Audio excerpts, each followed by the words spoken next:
In the year 2000, when I was managing quality assurance in Mobile, I was assigned an excellent team which knew precisely what is the work to be done. And so I had an extremely relaxed time in my career where I did almost nothing.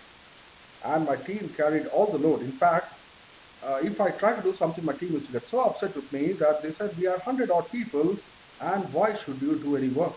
This was my level of comfort. However, this was a phase in which many of my team members who were just like my younger brothers and sisters, uh, they were undergoing enormous amount of stress because of one reason or the other. Whether the reason was valid or invalid is something I never tried to classify and qualify, but I was constantly able to understand in various circumstances that there was a stress among many of the members. There were very few who were actually totally relaxed and nonchalant actually about the environment. There were certain environmental factors which were genuine, which could cause a concern to anyone, and there were some rumors or things in the air which just made people panic, which is the normal nature of young people. Not that I'm very old, but I'm relatively old as compared to the team which I'm handling. So the only significant contribution what I could make to my team was to try and reduce their level of stress. And this was in my self-interest so that they could produce more and I could get all the laurels for the team doing an excellent job. During one such exercise, I came across a situation where I sat down and formulated a formula for handling stress. I thought instead of handling individuals one by one, if I could give a generic formula to the entire team, it could help. And there was one particular instance where there was, which led me to consider trying to formalize a formula and give it to my team members, which they could use for a very long time. I have taught my formula to my team members, and they tell me they like it. And I personally seem to believe that I did manage to reduce stress among at least a few people. However, I'm now at a crossroad where I require to understand whether I am morally categorical enough to be able to preach such a formula to so many people in my company. So that's the reason I undertake this recording to express my mind so that everyone has a chance to understand whether what seems good on paper is actually coming from a qualified source or not. I devised this formula based on my learning in my project management training on risk management. One of the things we learned in risk management during the training was that how to handle risk, uh, rather not how to handle risk, how what are the different circumstances when risks occur, and what actions could be possibly taken to minimize the outcome, the negative outcomes. That is, the learning given was that if we could classify the various kind of risks based on two parameters: the possibility of an event and the consequence of that event. If on one axis we plot possibilities and classify possibilities as a known possibility versus an unknown possibility. Similarly, on a different axis, if we classify consequences as known consequences or unknown consequences, then we end up with four quadrants: known possibility, known consequence; unknown possibility, known consequence; known possibility, unknown consequence; and unknown possibility, unknown consequence. Now let's try and investigate what these four quadrants mean. First quadrant is the green quadrant on the diagram, where the possibility is known and the consequence also is known. What could such a situation be? For example, in quality assurance, if we know that we are testing less than 30% of our plan before launch of a product, we are more or less certain that there will be challenges when the product is launched in the market. So the possibility that what do you call uh, problems will be there is known to us, and if problems are there, the consequence will be that our service quality will not be good, is also known.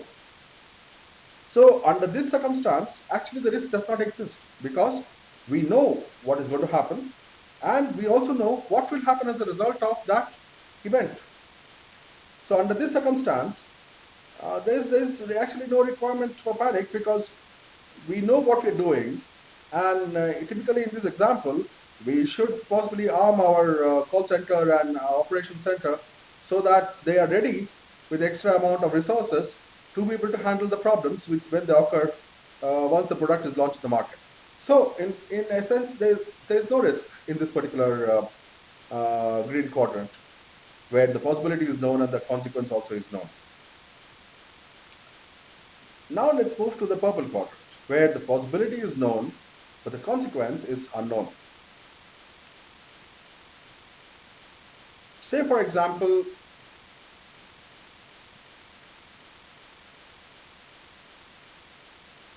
we are outsourcing, and the staff will have to be migrated from our company to the new company who is taking over this part of the operations. Now, the staff who is going to the new company,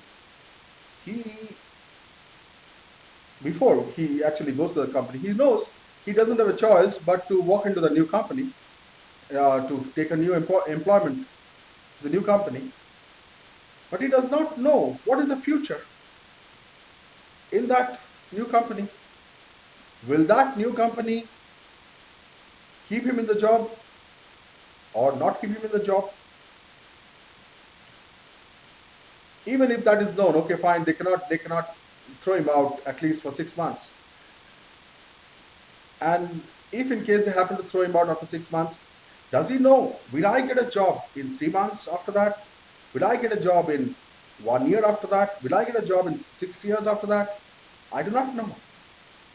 I know I can start taking some actions today that, okay, fine, if we start searching, but I'm not sure in case after 6 months, if I get laid off by this new company, will I be able to find a job in 1 month, 3 months, or 1 year, or 2 years, or 3 years, or 6 years? I do not know. So what we do under that circumstance? I think this situation, since we know the possibility but we do not know the consequence, we can at the best plan for a contingency. Okay, let me evaluate my situation today. I am as of today. Let's take one dimension. Let's say one dimension is that as of today I have bank balance X. In 6 months I can increase the bank balance by a percentage of Y. That means at the end of 6 months, where I could have a possible challenge, I have a bank balance of Z.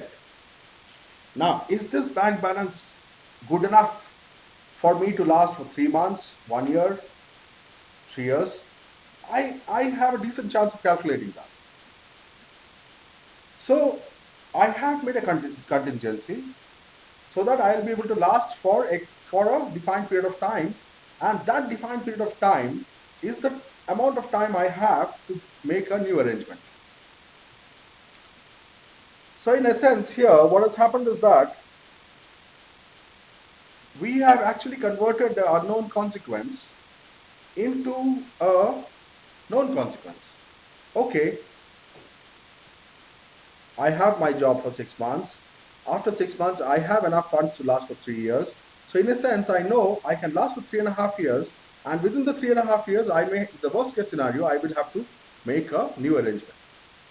So then again, it has come to a state where I have defined the purple quadrant and pushed it down into the green quadrant, where possibility is also known and consequence also is known. So this seems like a decent strategy to handle this risk, whereby we diffuse the actual quadrant and move it into a very comfortable quadrant, that's the green quadrant. Now take a third case, the blue quadrant, where the possibilities are known, but the consequence is known. It could be something like I have built a house in Calcutta. So Calcutta happens to be a safe city, and there's been no records of any earthquake for centuries together. But will there be an earthquake in Calcutta? I do not know. So does such a possibility exist? I do not know. But if there is an earthquake in Calcutta, definitely there's a huge chance that my house will get destroyed. If my house is going to get destroyed, uh, even though it may be insured and things like that, I will be without a house for some period of time at least. So my possibilities are known, but the consequence is known. And such a situation, we could make a mitigation plan. What could be a mitigation plan under this example? It could be, okay, I built a house in Bangalore, so if in case there's an earthquake in Calcutta, I can at least come and stay in my house in Bangalore if I'm alive, that is. That's a mitigation plan. Similarly, if there's an earthquake in Bangalore, at least if I'm alive and with my family, I can go and stay in Calcutta. So here again, by making a mitigation plan, we have sort of boiled down the unknown possibility into a known possibility, where the consequence anyway was known. So we've again managed to push the blue quadrant somewhere towards the green quadrant. Now, by this, through the green, purple and blue quadrants, we are sort of able to establish that under these circumstances, definitely, we don't need to actually worry. We actually need to plan. And if we plan adequately, take the right kind of plans, we can eliminate the need for any worry and relax. Now comes the dangerous quadrant, that's the red quadrant, where the possibility is also unknown and the consequence also is unknown.